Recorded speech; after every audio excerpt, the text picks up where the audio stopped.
Hey there, I'm Beth Cass, the Executive Director of Project Interfaith, and with me today is Robert Murphy. He's the online campus pastor at Christ Community Church here in Omaha, Nebraska, and we're going to be talking as part of our Digital Faith, Digital Family series about how technology is shaping the spiritual lives of families.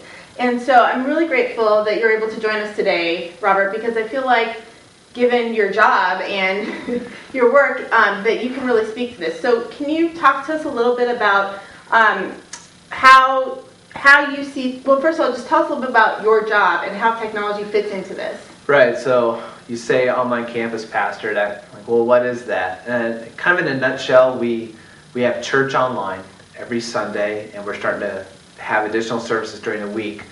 But as more people kind of live their lives online, and it's just kind of natural for them to kind of experience life in an online format.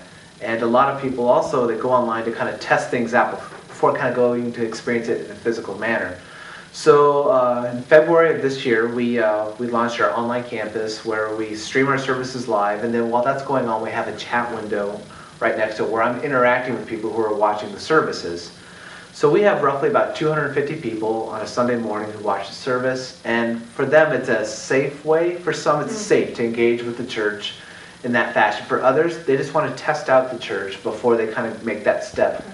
Others, they're at work. They're a single parent, and it's a way for them to stay connected with their church family, even though they can't be there in person.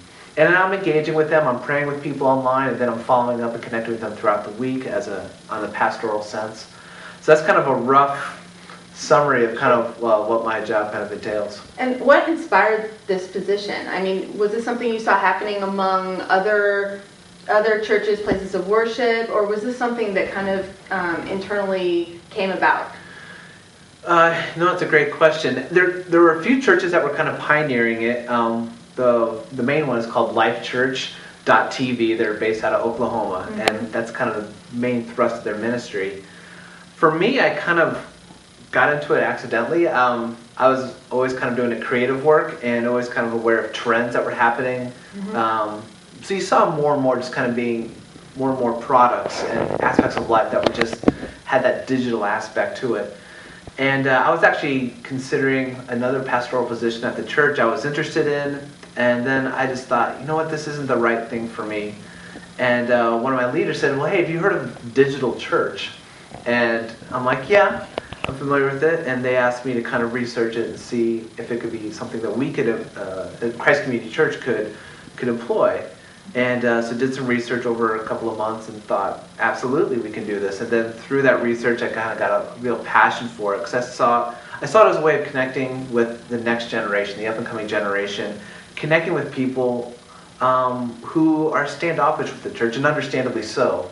And for me, that's a real passion, to connect with people who have been burned by the church, and they still have a real respect for Jesus and a love for Jesus. And so for me that was interesting, and I just kind of sensed the call to get involved with that. And so July of 2011 went full time, just focused in on that, and it's been a lot of fun as I've kind of pursued this and seen how it can be used even beyond my expectations of what I thought it could be used for. Great. And so talk to us a little bit about how you're seeing technology shaping the spiritual lives of the families you work with. Yeah, so what's interesting, I'm laughing because one of the discussions that we have, it's not as much anymore because I think more and more people are used to it at the church, but just even having an iPad in service. So I started doing that when the iPads first started coming out, I managed to get one, and I would take it into service just to take notes. I had the Bible app on there. It was just nice. It wasn't, instead of carrying like my Bible and notebook and everything. It wasn't for your kids to play with, because no. I've definitely seen that happen. I have seen that happen. I get complaints about that. But that was in the start of the tension of, well, hey, why are we bringing that into the service? Well, this is kind of a sacred venue.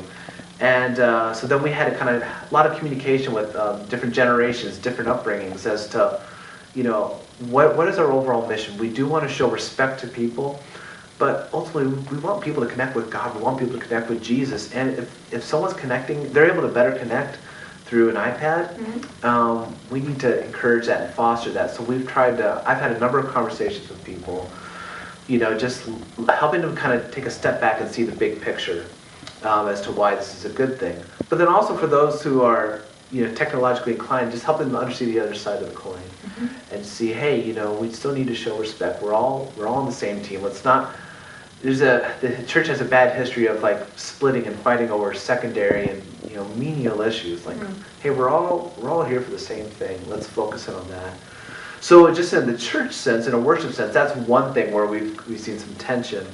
As far as families, more and more like my family, we have apps. Like we'll do the story of David, and it's like an animated like book where my boys get excited. They like throwing the stone at Goliath, and that's so much fun.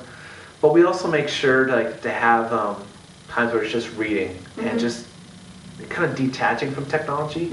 I feel like there's something to that, and we do a Sabbath, and on those days I make sure our family tries to be away from social media, away from the kind of technology. It's a day for rest and reflection. So I think that's what we do, and I think for each family it's going to be a little bit different, like how they pursue using technology, but just they make sure they do what's right for them, and not to be afraid of it, but also just kind of showing respect for both sides of that.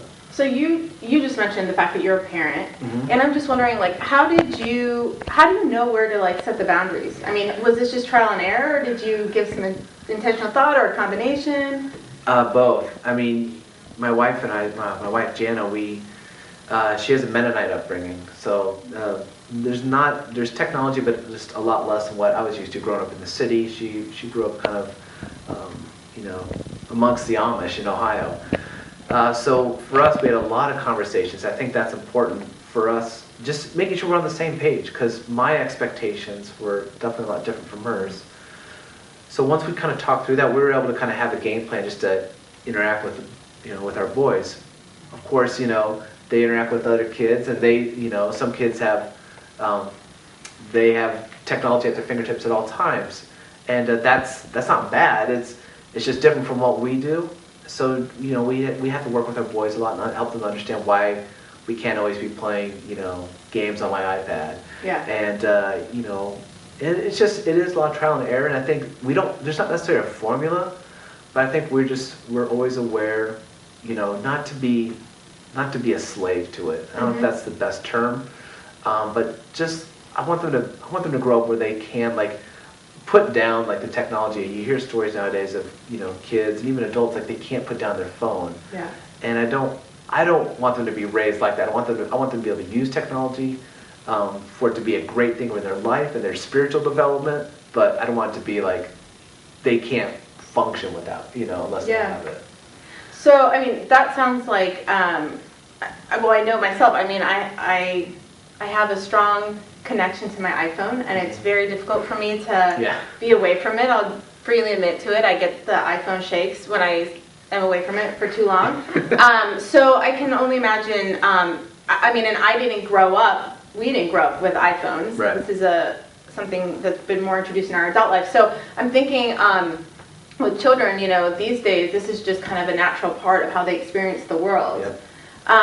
So given that, going forward, this is going to be a reality for people, this is part of how it's the new normal. Yeah. So what are some of the challenges and the opportunities you see as a result of kind of living in such a technology-saturated world in terms of spirituality, and especially for families in terms of their spiritual lives? That's a great question. I tried, thanks. Yeah. I think challenges, sometimes they say, well, the medium is a message, but I think with the church, I think, Christ Community Church, where I work at, it's considered a mega church. And sometimes we're labeled as, well, you're just worried about the production instead of the kind of the content, the story, and you're not thinking about Jesus. And I usually tell them, well, yes, we are very concerned about Jesus, but their complaint though, well, I think Christ Community does a great job of being focused in on what we're about. You have to be careful that you don't get so fixated on the technology and having the latest thing that you miss why you have it. And so I think for the church, like it's great to have technology. We can do so much with it to help and serve and love people. but that isn't the end all be all. It is about using it for the call that we believe God has, put on us. So I think, and that's the opportunity as well. Like, how can we use this amazing technology? One thing we do is we do a lot of sending of missionaries to other parts of the world, whether it's, evangelism work or humanitarian work. So one of the things we did is we built a hospital for women and children in the nation of Mali in West Africa. So to be able to connect with our missionaries like over Skype and to hear the stories and to be able to support them and pray with them in a great, like, instant fashion, instead of before where it's, a phone call where maybe it breaks up, where you're getting a letter and who knows how long that takes, but to be able to like connect with them over the internet instantaneously, it's like, for a missionary, that kind of connection is huge. And for the supporter of them, someone who's praying for them or giving to them, to be able to see firsthand, like in a live video, what's going on, I think that just impacts them all the more and inspires them to get more involved in the mission of what God's called them to do. Okay, so just kind of as we wrap up then, kind of stepping out of your tradition and just thinking more broadly, do you have any concrete suggestions for families that are out there about ways that they can use technology in meaningful ways to foster greater spirituality in their family or move forward their spiritual lives with their families, regardless, if you can, regardless of what their tradition or affiliation is? Definitely. Let me think here for a minute. Yeah. I think I would go back to,